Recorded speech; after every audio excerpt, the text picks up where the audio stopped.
Halo Cikes, apa kabar semua? Semoga kita semua selalu dalam kondisi baik-baik aja, tanpa kekurangan suatu apapun, dan yang pastinya selalu dalam lindungan Tuhan Yang Maha Kuasa. Ketemu lagi di channel aku, channel Safitri KWS, Wong Deso, Sobo Spanyol.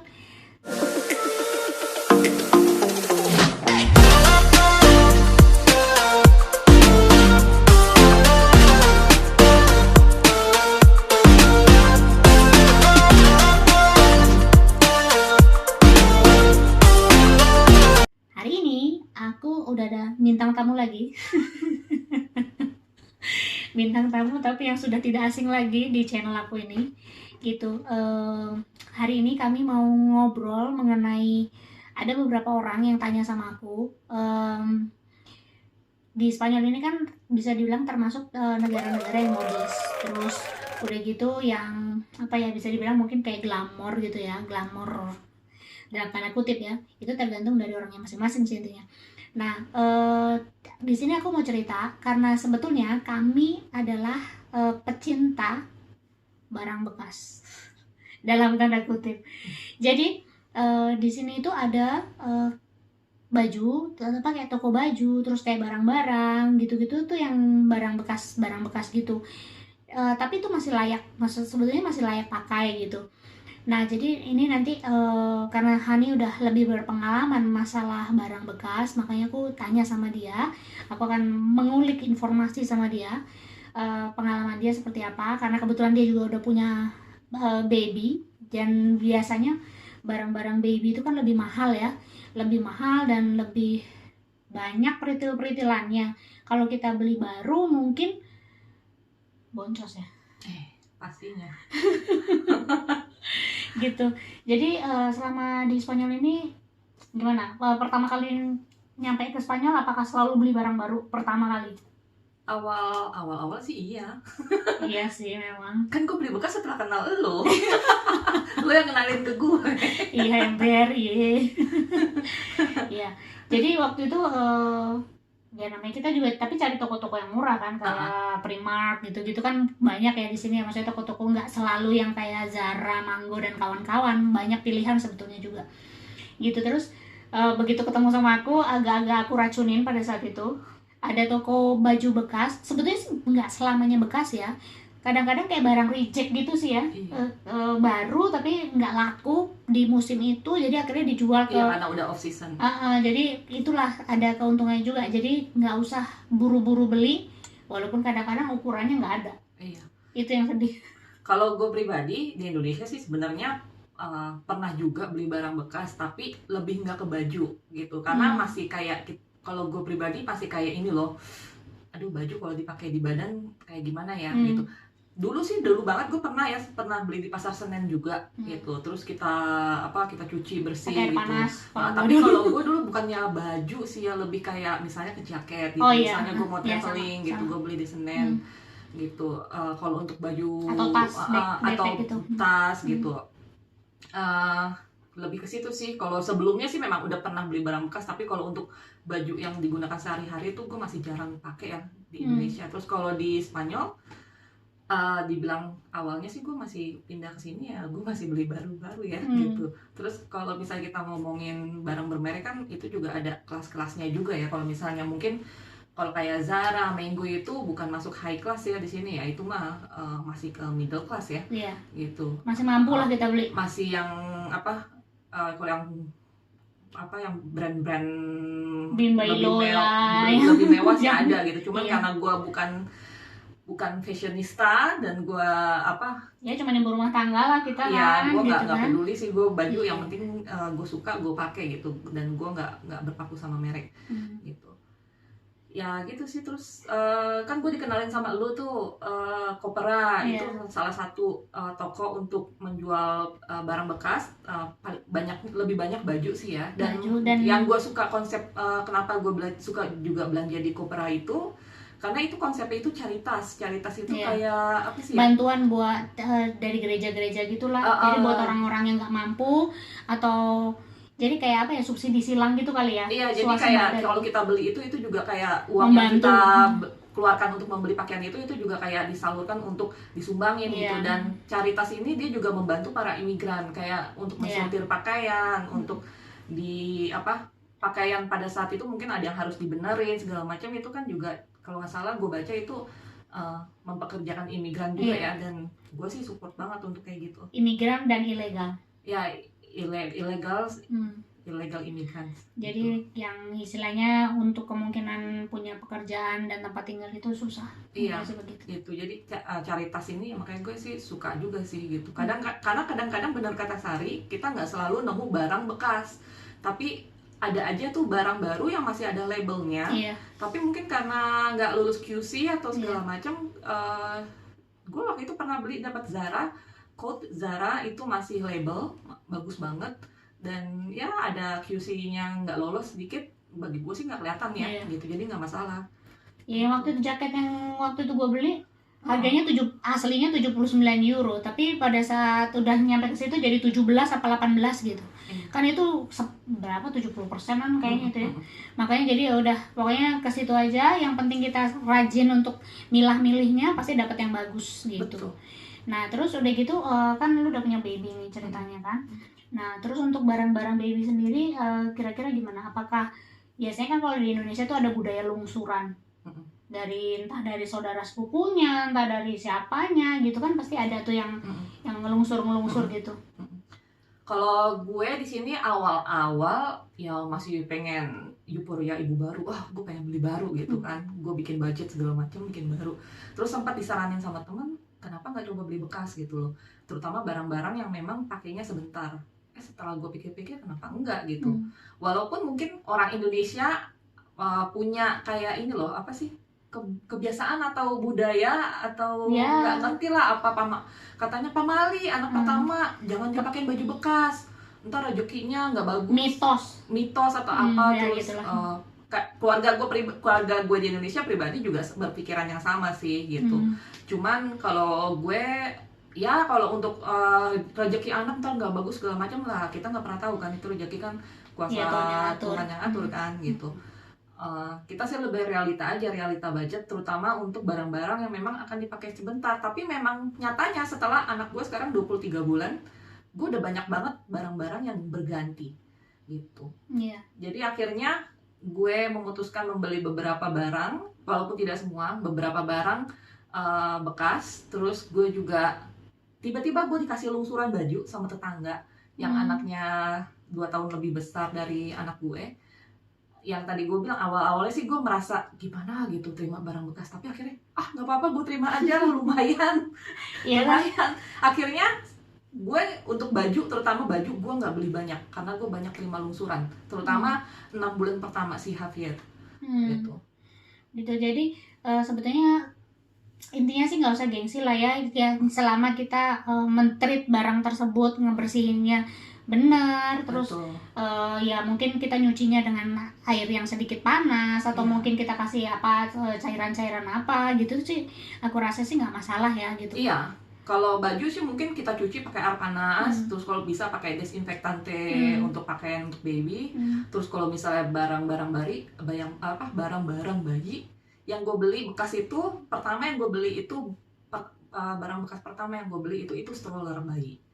Stroller bayi itu gue beli bekas, gue beli merek Bugaboo di sini. Kalau baru di Spanyol tuh kurang lebih 1.200 lah ya, 1.200 atau mungkin 18 juta, 16 juta, 15 juta ke atas lah ya kurang lebih.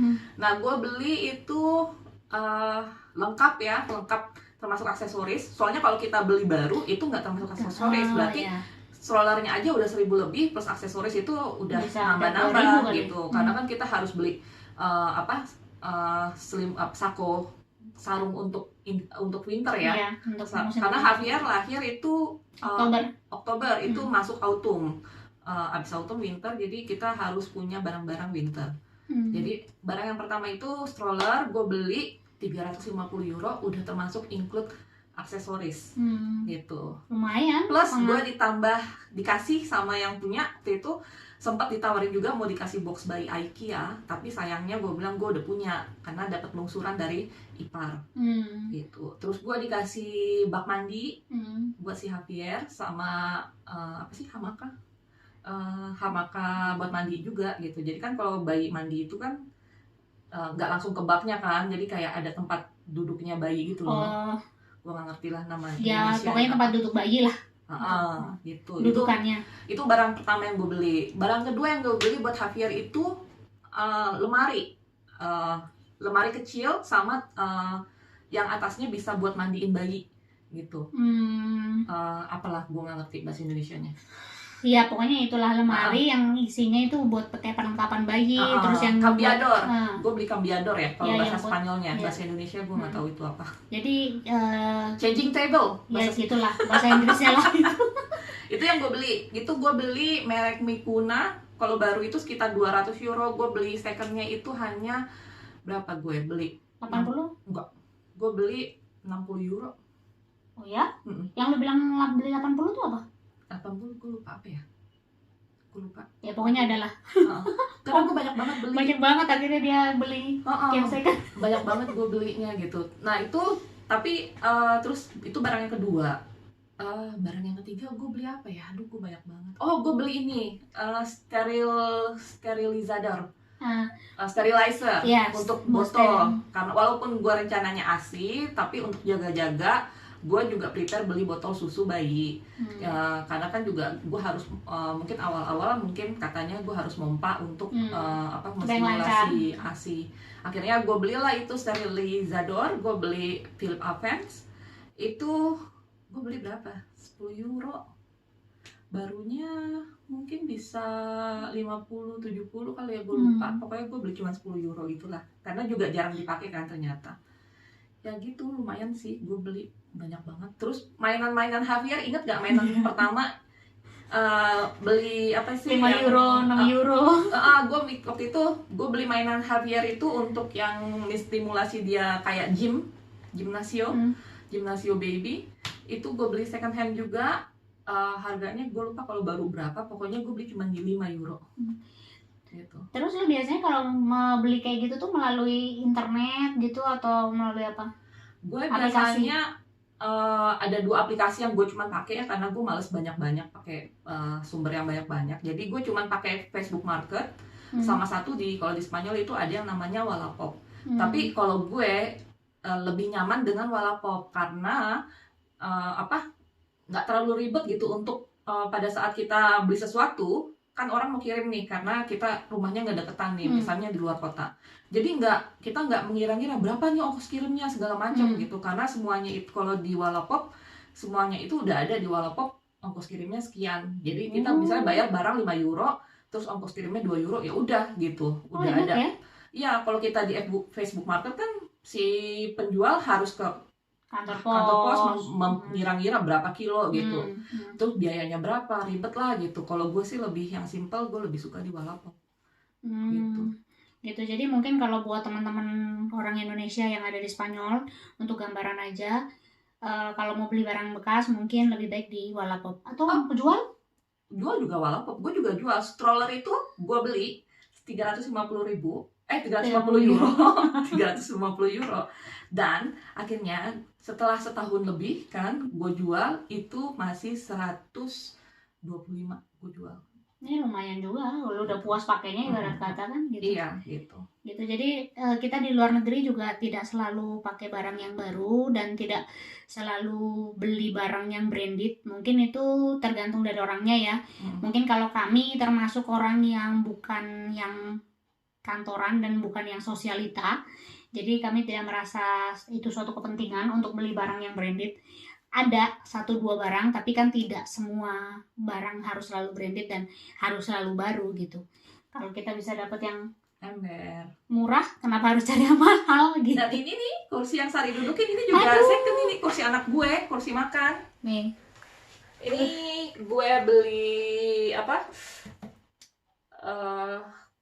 ya, ini lupa aku mereknya, Trip Trap. Ini Stoke high chair Trip Trap. Ini kalau baru tanpa aksesoris ya, tanpa aksesoris ini 200 euro.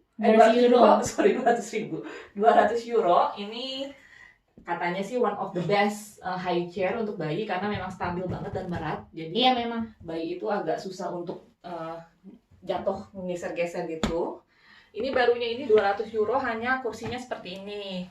Terus gue beli second 120 euro, tapi dengan aksesoris, ada mejanya, ada ini juga aksesoris nih. Tadi Ini aksesoris juga? Ya, ini termasuk aksesoris. Ini termasuk aksesoris. Kalau kursinya aja ini kalau baru 200 euro. Jadi ini gue dapat aksesoris ini, terus bandehanya. Oh iya, yang mejanya gitu, meja kecil gitu. Buat dia tempat makan, terus sama sarungnya gue dapat dua pasang. Itu 120. Jadi gitu. Jadi intinya kita bisa ngirit ya. Ngirit banget sih kalau menurut gue ya. Ya terserah sih, kalau misalnya kalian mampu, nggak ada salahnya beli baru gitu. Atau abis itu kalian mikir mau punya anak lagi gitu, barang mau dipakai ya silakan. Kalau gue pribadi sama suami, karena kita tinggal apartemen kita nggak besar, terus kita nggak punya warehouse, nggak punya gudang, jadi itu it's a good deal ya buat beli second hand. Terus habis itu kita jual lagi, karena kita memang nggak punya tempat untuk nyimpan gitu. Makanya pada saat membeli kita juga harus cermat, pilih-pilih barang gitu. Kita lihat, kalau rumahnya dekat kita bisa samperin, lihat barang sebelum nego sama beli gitu. Tapi biasanya sih so far sih yang gue beli, orangnya sih dapat dipercaya ya, barangnya bagus-bagus gitu. Jadi kita juga rawat, habis kalau udah pakai kita rawat, kita jual lagi gitu. Lumayan sih, soalnya kalau beli baru paling harganya tuh turunnya bisa setengah lebih. Tapi kalau misalnya kita beli bekas, harganya udah turun setengah lebih, kita masih bisa jual kan, lumayan kan. Lumayan banget lah. Bahkan ada barang yang gue pernah beli terus gue jual lagi, akhirnya kalau dihitung-hitung gue sama sekali tidak mengeluarkan uang pada saat gue menggunakan barang itu, dan itu bonus banget buat gue. Lumayan gue save uang banyak gitu. Jadi hidup di luar negeri tidak harus selalu boros dan tidak selalu, intinya sih harus cermat, harus pinter untuk apa ya, berhitung, berhemat gitu. Karena memang semua mahal. Kalau misalnya kita ngomongin punya anak, mahal ya di sini. Ini kita ngomongin barang-barang bayi aja, bukan belum sama makanan ya. Kita barang bayi aja bisa berapa gitu kalau kita ngitung untuk stroller, terus car seat gitu. Itu untuk yang travelingnya aja. Belum kita beli untuk changing table, beli bak mandi, terus tempat tidur bayi. Wah, itu banyak banget. Belum aksesoris yang lain. Ya belum baju, sepatu. Yang sepatu tuh bisa dibilang hampir sebulan sekali tuh harus ganti. Iya, karena hampir sebulan sekali. Anak bayi 1-3 bulan itu pertumbuhannya cepat banget. Itu salah satu pertumbuhan yang paling pesat untuk umur bayi 1-3 bulan. Terus karena kan 4 bulan itu mereka udah menambah berat badannya juga udah berkurang, tidak sebanyak pada saat 1-3 bulan kan. Gitu. Dan memang banyak barang yang akan harus berganti sih gitu. Iyalah. Gitu. Jadi stroller gue akhirnya beli second hand juga kan. Yang kedua gue ganti stroller kan, setelah Bugabu gue ganti stroller untuk yang kita di bandara, yang kita mau pulang kampung gak jadi. Mudik batal. Gue beli barunya itu 200 euro, gue beli second 100 euro, dan itu masih bagus banget karena dia orang yang jual ke gue itu cuma pakai beberapa kali. Jadi itu udah kayak ya gila, gue save 100 euro loh. Hello. Ya lumayan 100 euro. 100 euro bisa buat beli makanan satu minggu ya. Iya gitu. Karena buat gue ya bekas bagi yang menjual, tapi baru buat gue gitu. Sedangkan orang-orang lain pada saat melihat gue memakai sesuatu, mereka nggak akan bilang ih barang bekas loh, barang bekas gitu. Mereka juga nggak peduli gitu kan. Lo mau pakai barang bekas atau baru gitu. Kenapa enggak pakai barang bekas? Dan salah satu kenapa pakai barang bekas juga, we save the world gitu. Kita sudah terlalu banyak limbah, terutama dari pakaian dan limbah plastik. Kalau misalnya kita bisa pakai barang reusable, walaupun itu milik orang lain, kenapa enggak? Ya enggak? Betul. Kita menjaga alam ya, walaupun sedikit. Paling tidak kita berpartisipasi, mengurangi gitu. Iya, betul. Jadi kayaknya kalau kita mau ngomongin masalah apa kayak barang-barang kayak gitu sih, intinya sih sama aja ya kayak di Indonesia juga. Kalau misalnya kita mau ngikutin tren, ngikutin gaya, ya pasti boncos juga. Apalagi ini di luar negeri gitu. Yang harganya mungkin di Indonesia 100.000, di sini mungkin ya bisa lebih lagi gitu. Makanya kita lebih lebih berhitung, harus pintar-pintar berhitung supaya tidak terlalu boros dan akhirnya kita nggak bisa punya apa-apa di sini maupun di Indonesia gitu. Karena juga kita harus punya tabungan dong di Indonesia, karena suatu ketika juga kita juga akan kembali ke sana gitu. Jadi ada lagi yang mau ya kita hidup suami istri aja tanpa anak itu pengeluaran juga banyak. Besar ya, apalagi ditambah punya anak, punya bayi, dan kebutuhannya itu lebih banyak. Karena gue mau tambahin, untuk punya anak di Spanyol ini walaupun gue pakai fasilitas kesehatan publik ya, kayak di Indonesia mungkin BPJS gitu, gue pakai BPJS-nya versi Spanyol. Dan memang untuk setelah lahiran kan gue tidak bayar ya. Sebenarnya sih kita nggak 100% free ya BPJS, kayak BPJS itu, karena kan penghasilan suami gue juga dipotong, itu banyak banget gitu. Pajak kita tuh banyak banget gitu dipotongnya.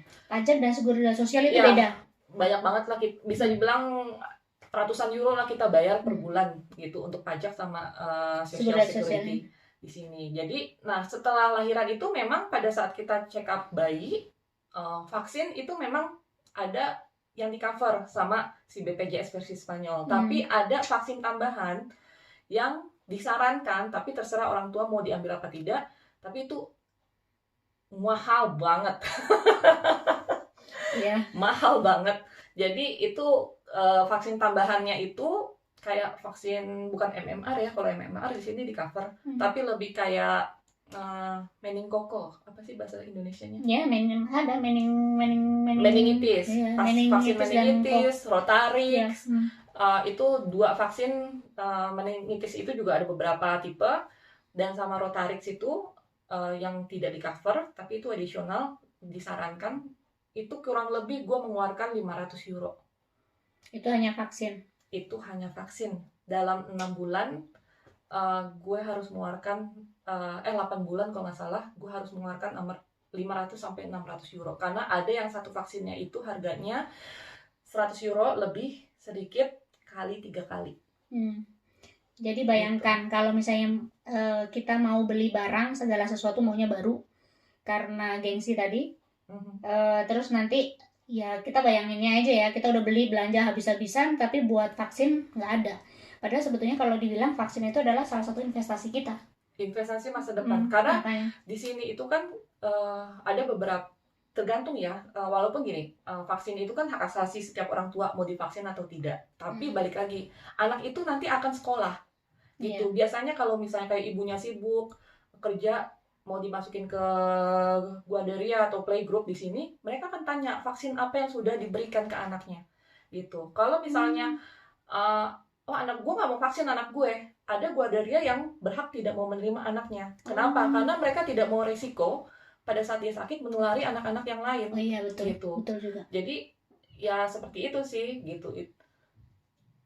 Jadi kalau misalnya dibilang di sini agak-agak lebih lebih strict ya kalau dalam hal-hal kayak begitu vaksin. Kayaknya di sini kalau ada anti vaksin juga bahaya juga ya, nggak bisa masuk sekolah bisa ya, karena sempat pernah baca berita gitu, ada orang tua yang kasus gitulah, pokoknya nggak mau vaksin anaknya, terus dia nggak mau nerima anaknya, nggak diterima di sekolah, playgroup atau apa, karena ya nggak mau ngambil risiko untuk anak-anak yang lain.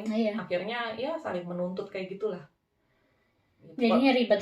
Ya karena suami gue kerja di dunia kesehatan, ya dia pasti patuh sama yang memang dianjurkan sih. Ya gue sih percaya aja lah, mudah-mudahan so far anak gue nggak yang sampai demam tinggi juga.